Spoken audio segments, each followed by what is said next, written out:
They say revenge is a dish best served cold. I prefer mine served at exactly 85 degrees with no air conditioning and a side of complete humiliation. I'm Andy Stone, 48 years old, and I own the Iron Bay Resort on the Texas Gulf Coast.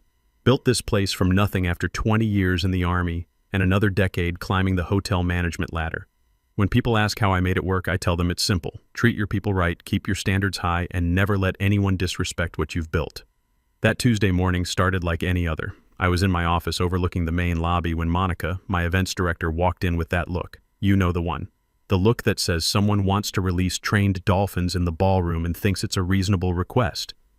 "Andy," she said, dropping a thick folder on my desk, "we've got a booking request for the Grand Ballroom, full buyout for Labor Day weekend. They want the platinum package, and they're bringing their own wedding cake." I didn't even look up from my laptop. Denied. "We have a pastry chef who trained in Paris. No outside food." "That's the thing," Monica said, tapping the folder. "It's a corporate booking through Pinnacle Marketing Strategies. But the writer mentions a bridal suite for Miss Jessica Crawford and a groom's suite for Mr. Lance Vance." Jessica Crawford. The name hit me like a sniper's bullet. Clean, precise, and completely unexpected. 7 years ago, Jessica and I were business partners. We ran a catering company together, built it from scratch. We were also engaged, planning our own wedding when she decided that our small-time operation was limiting her potential.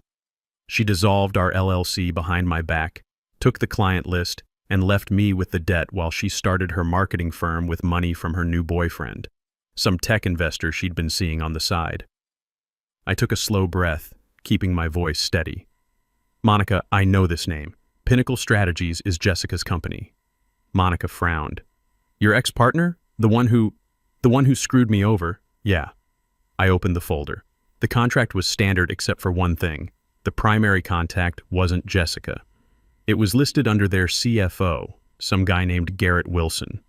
They were hiding behind a corporate booking to avoid personal association. Here's where most people would ask why I didn't just decline the booking. Simple answer. Because declining would let them win too easy. They'd just go to the Marriott down the road, have their perfect day, and never know how close they came to stepping in quicksand. I had a better idea. "Monica," I said, standing up and walking to the window.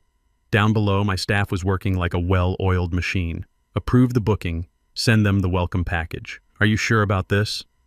I smiled, but it wasn't a happy smile. It was the kind of smile I used to get before a mission briefing. "I'm positive, but I want to be listed as the operations consultant for the event. No guest-facing paperwork with my name. I want to be invisible." 2 weeks later, the happy couple arrived for their walkthrough. I made sure I was nowhere near the front desk. Instead, I positioned myself in the ballroom wearing standard hotel staff clothing, black shirt, black pants, and a name tag that read Andy, Operations. No title, no authority, just another worker bee. I was checking sound equipment when the doors opened and in they walked. Jessica looked exactly the same. Sharp business suit, that calculating look in her eyes like she was mentally pricing everything in the room. She was on her phone, naturally. Then there was Lance. If Jessica was corporate ice, Lance was tech bro fire, mid-20s, designer everything, and that specific kind of arrogance that comes from making money you didn't earn. He walked into my ballroom like he owned it. "It's smaller than the photo suggested," Lance announced, his voice echoing off the vaulted ceiling. Monica, who was leading the tour, kept her professional smile locked in place. "Actually, Mr. Vance, this room accommodates 300 comfortably. For your guest count of 180, it will feel quite spacious." "I don't want spacious," Lance snapped. "I want impressive. Jessica, get off the phone. Your employee here doesn't understand the vision." Jessica lowered her phone but didn't put it away. "Lance, it's investors. The Q3 numbers need—" "I don't care about your numbers right now. This place needs to scream success, not suburban mediocrity."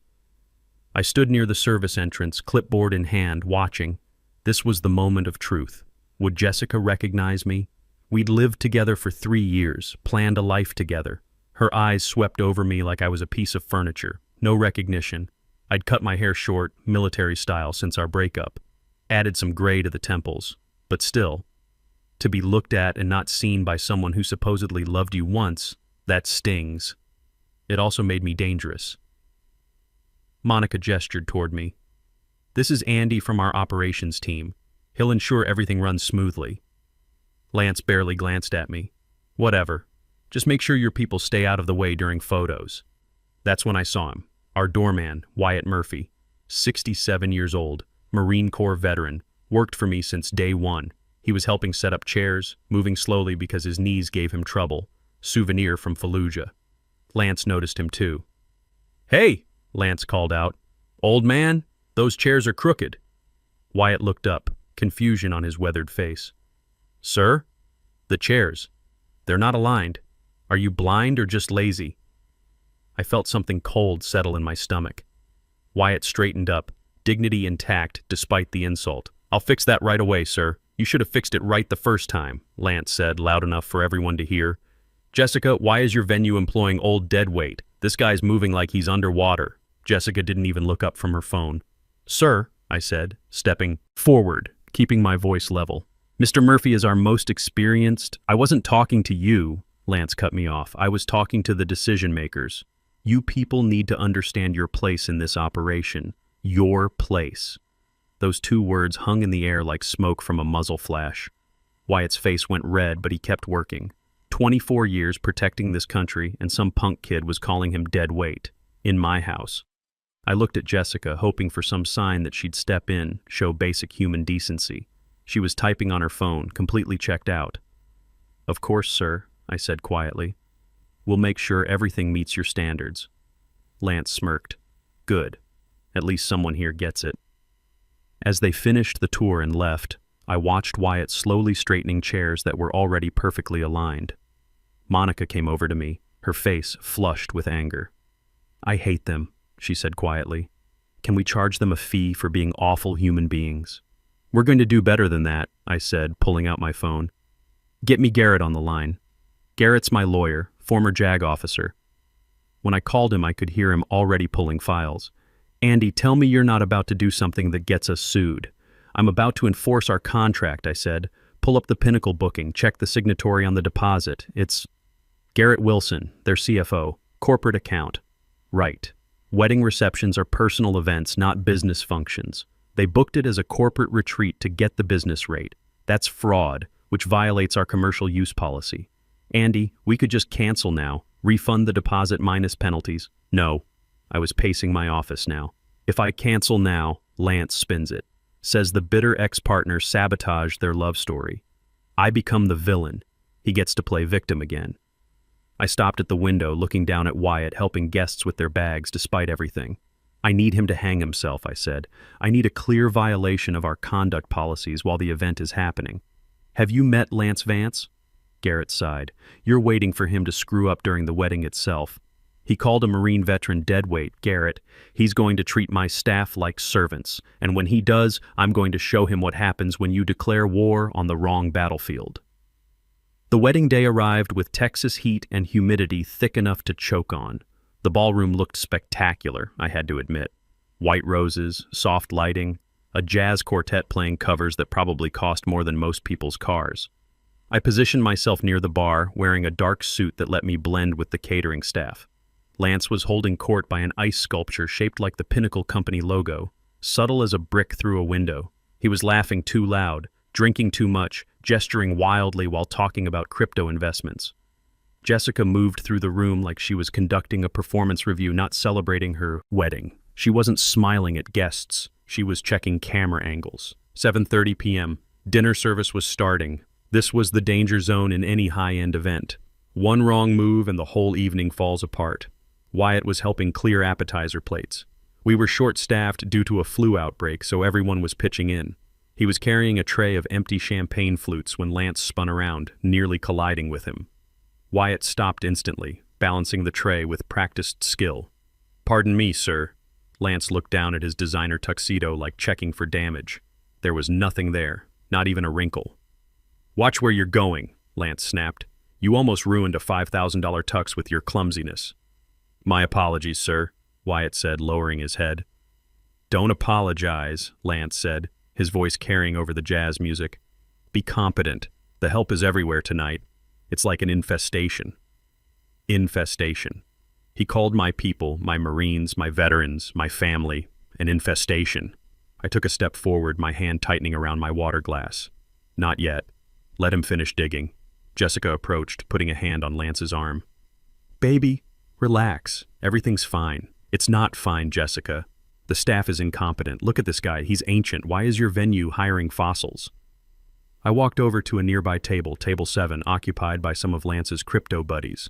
I sat down for a moment, adjusting my cufflink, blending in. A server passed with beef tenderloin sliders. I took one, put it on a small plate. Quality control, you understand. Lance swept past the table, heading for the head table. He saw me sitting there, saw me eating. He stopped. He looked at me, a man in a dark suit eating his food. He didn't recognize me as the operations guy from the walkthrough. To him, I was just staff who'd gotten too comfortable. Excuse me, he said, his voice dripping with disdain. I looked up, chewing slowly. Yes? He reached down and literally took the plate from my hands. Staff, he said, loud enough for the whole table to hear, eat in the kitchen. The table went silent. His crypto friends looked uncomfortable. Jessica, standing 10 feet away, turned around. For a second, I saw something flicker in her eyes. Recognition, maybe, or just confusion. Lance, Jessica said weakly, let's go sit down. Lance glared at me. Do your job. Get out of the guest area. You're ruining the aesthetic. He turned and walked away, handing my plate to a passing server. Trash this. I sat there for exactly 3 seconds. In those 3 seconds, I thought about the last 7 years, the bankruptcy hearings, the nights I slept in my car because I couldn't afford rent, the way I built this place brick by brick to be a place of hospitality and respect. And this kid, this tourist in my life, just told me to eat in the kitchen. I didn't yell. I didn't make a scene. I stood up, smoothed my suit jacket, placed my napkin on the table perfectly folded. I looked at Lance, who was guiding Jessica to their throne. He was smiling, probably thinking he'd just put some uppity employee in his place. Time for him to learn otherwise. I walked toward the service exit. Monica was standing by the door, eyes wide. She'd seen the whole thing. Andy, she whispered, are you okay? I stopped, looked at her. My face must have been something to see because she actually took a step back. Monica, I said quietly, execute Protocol 0. Protocol 0? But that's for emergencies, fires, hurricanes. This is a hurricane, I said, pushing through the swinging doors. Category 5, named Lance. Shut it down. I walked into the kitchen. The noise hit me immediately. Clattering pans, shouting cooks, the organized chaos of dinner service. Everyone stop, I said. It wasn't a shout, it was a command. 20 years of military bearing in those 2 words. The kitchen went dead silent. Set down your tools, I said. Turn off the ovens. We're done for tonight. My head chef, Shane, stepped forward. Andy, the main course. The salmon is firing now. The salmon is canceled, I said. Staff eat in the kitchen. So tonight, let's eat. I grabbed a bottle of champagne from the service refrigerator, popped the cork with my thumb, and took a long drink. You have 15 minutes to pack up, I told the room. We're closing the hotel. There's a specific kind of silence that falls over a kitchen when the ventilation hoods shut down. It presses against your eardrums like deep water. Andy, Shane said, wiping his hands on his apron. Are you serious? The contract is void, I said, walking toward the back office. They violated our staff conduct policy and our booking agreement. I'm exercising my right to refuse service. I looked at my team, 25 people, cooks, dishwashers, servers. They looked confused but also relieved. They'd been dealing with Lance's attitude all week. Everyone gets paid for the full shift, I announced, plus hazard pay. Now clear the stations. I took the service elevator to my office and sat down at my desk. Everything in my hotel is connected. Lights, sound, AC, locks, all controlled from this computer.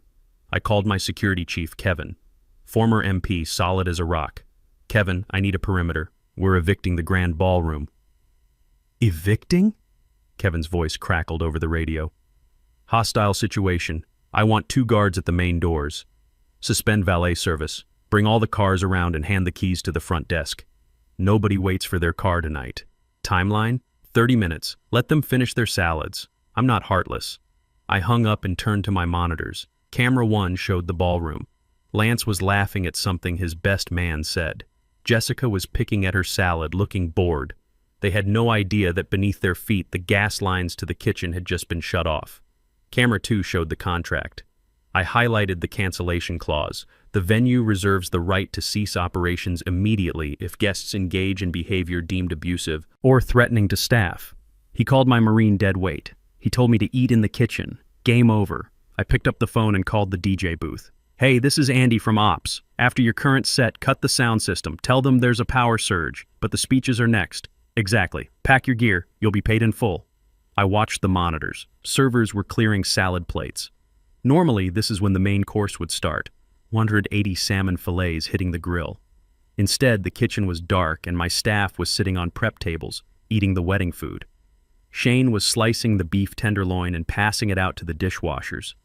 It was beautiful.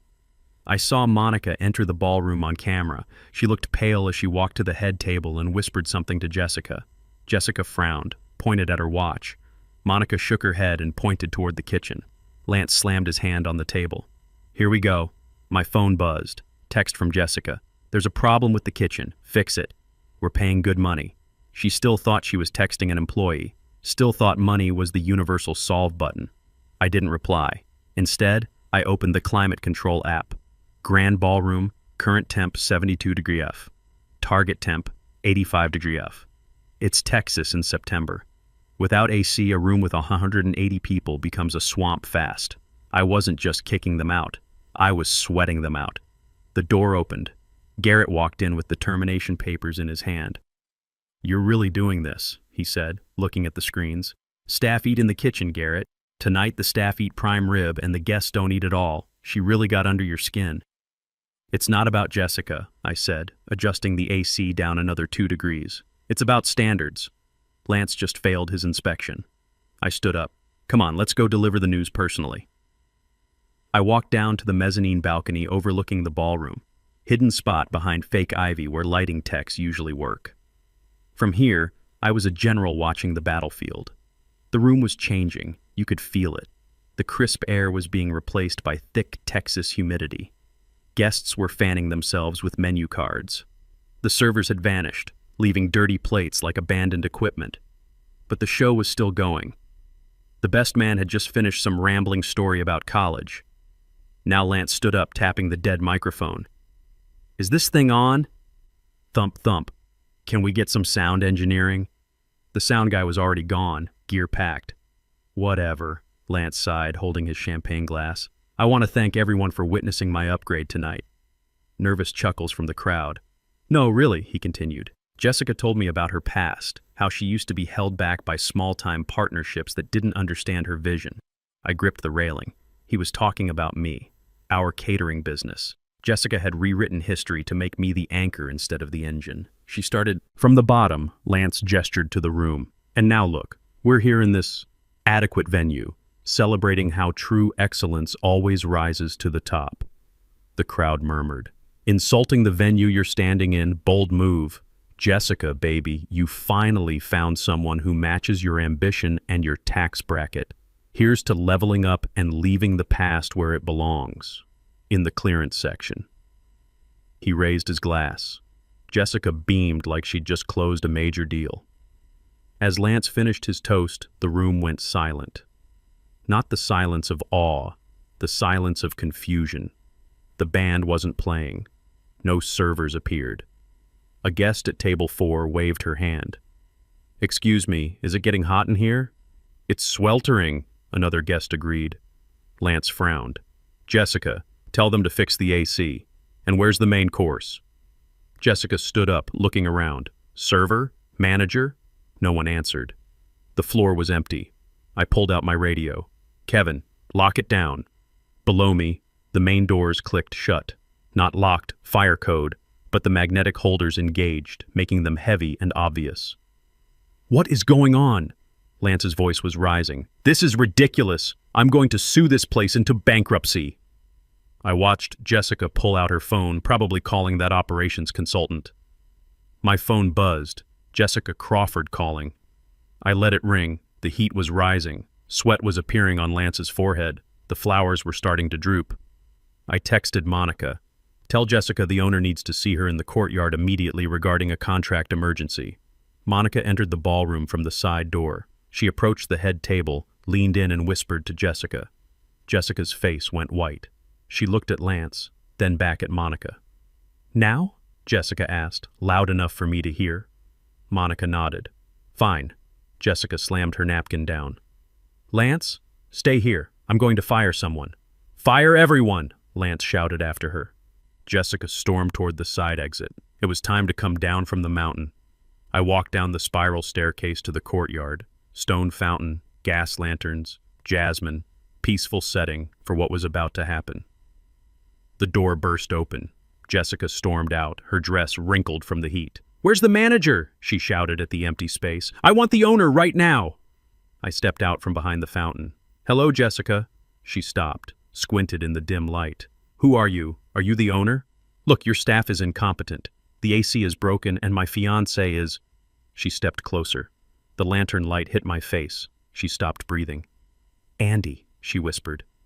"Hi, Jessica. How's the wedding? I hear the salmon is unavailable." "You."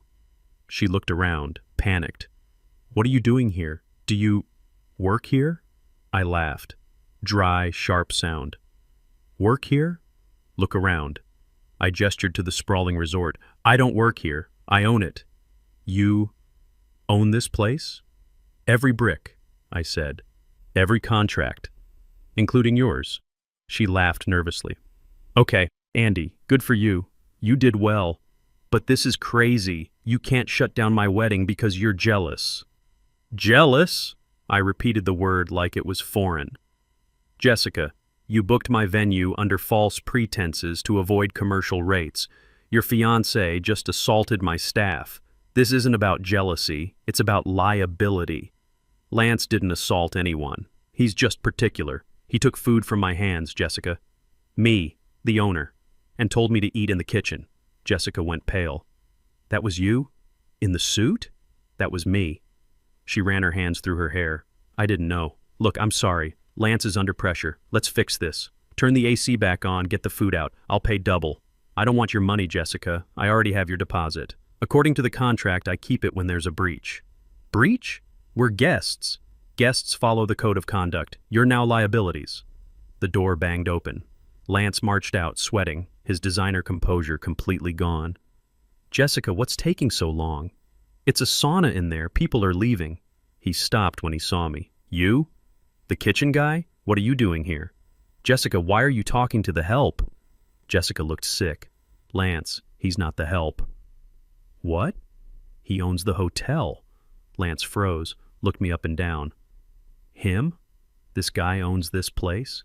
Please, look at his haircut." I smiled. "It's a military cut, Lance. 20 years Army. And yes, I own the hotel, which means I own the ballroom you're standing in and the air you're wasting. You can't talk to me like that." "Do you know who my father is? Does he know you're having your wedding at a venue owned by your fiancé's ex-partner?" Lance whipped around to Jessica. "Ex-partner? This is him? The catering loser?" "Hospitality entrepreneur," I corrected. "And yes, it's me." Lance turned red. "Jessica, did you know this?" "No, I swear, I used an agency." "You brought me to your ex's hotel?" Lance screamed, shoving her arm. "You cheap idiot! This is humiliating!" "It gets worse," I interrupted. "The wedding's canceled. Security is escorting your guests out as we speak." "You can't do that!" Lance shrieked. "I have rights!" I pulled the folded contract from my pocket. "Actually, you have a breach of contract. Multiple clauses. Basically, you broke every rule except no smoking." I handed the paper to Jessica. She took it like a death warrant. "You have 5 minutes to collect your belongings." "This is insane." Lance looked like he might vomit. "I'm not taking an Uber in a designer tux." "Then you can walk," I said. "It's a lovely night." Lance let out a scream of frustration and turned on Jessica. "Fix this. Fix it now." "I think," I said softly. "Someone already beat you to that." I turned and walked back toward the hotel. Behind me, Lance was screaming at Jessica about lawyers and lawsuits. Back in the lobby, controlled chaos reigned. My security team was politely but firmly moving guests toward the exits. Outside, Jessica and Lance stood on the curb with their luggage. A police car rolled up. Officer Martinez got out. Evening, Andy. Got a call about a disturbance. Thanks for coming. Some guests refusing to leave after their event was terminated. Lance saw the police and ran over, crying actual tears.